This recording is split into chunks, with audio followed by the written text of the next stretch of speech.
Meyerson with YOGAthletica in Los Angeles, California. Today, I'm going to give you the skills and drills that you can practice every day so that you can float from handstand into just about any arm balance on earth. When we're in our handstand and coming down, the main key is this. Keep your hips as high as possible, as long as possible.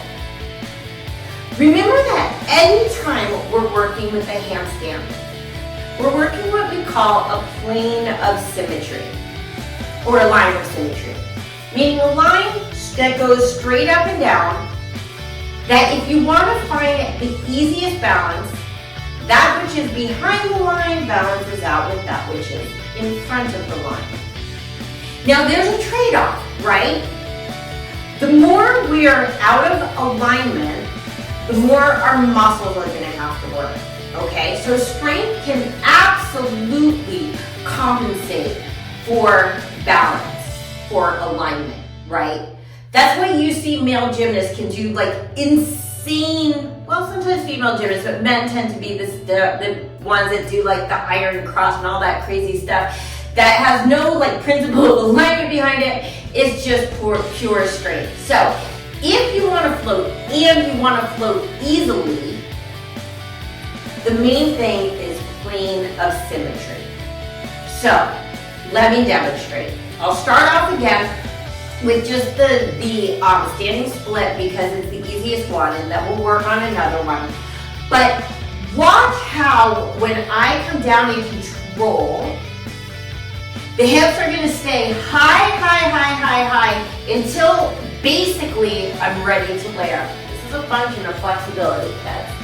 So once I go in, so never mind the in part, we're just going to go in. Okay? So my hands, shoulders, hips are basically in alignment in a handstand.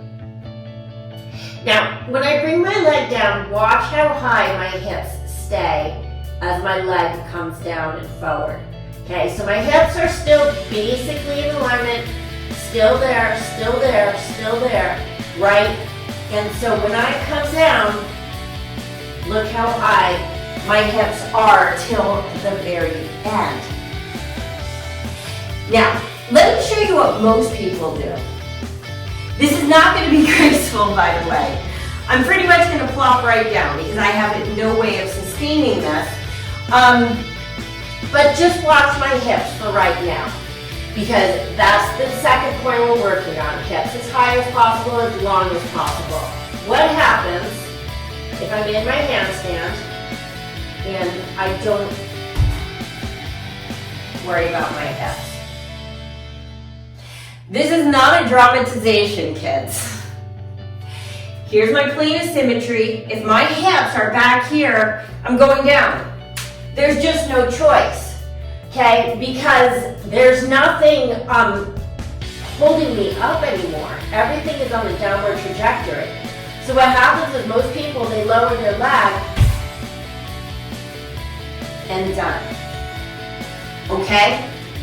So when we're coming down, and notice I'm saying hips, not leg.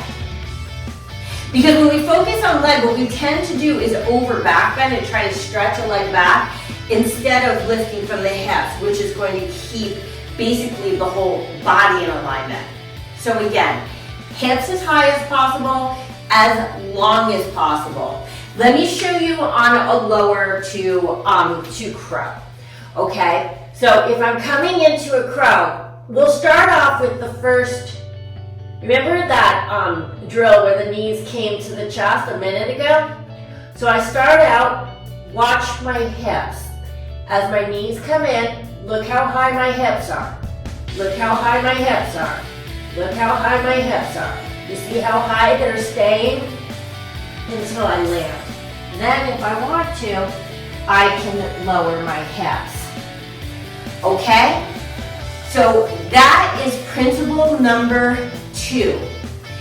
Hips as high as possible, as long as possible. That also means, guys, that even though there are legs moving all over the place, your brain needs to be on your hips.